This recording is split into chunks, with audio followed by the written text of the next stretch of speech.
Have you ever been extremely frustrated because someone else got everything you want? We have a cocktail for that.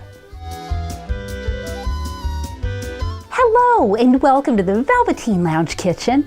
I'm so happy for my cousin Glendora. She's going to be in a commercial even though she didn't have to audition for that job or even work hard to get it.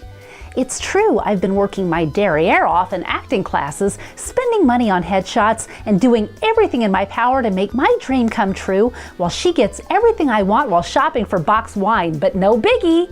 Here's a little something to take the edge off the frustration. To make it, all you do is combine 1 ounce of dark Jamaican rum, 1 ounce chili tequila, 2/3 of an ounce Grand Marnier, 1/2 ounce cherry juice, and 1/2 ounce fresh lime juice. Shake with ice, strain into a cocktail glass, and garnish with a large candy bar. Tastes like life's fair. Thank you for visiting the Velveteen Lounge Kitchen. Be sure to join us Thursday on Facebook for another of our Liquored Up live broadcasts. It's always happy hour at the Velveteen Lounge Kitchen.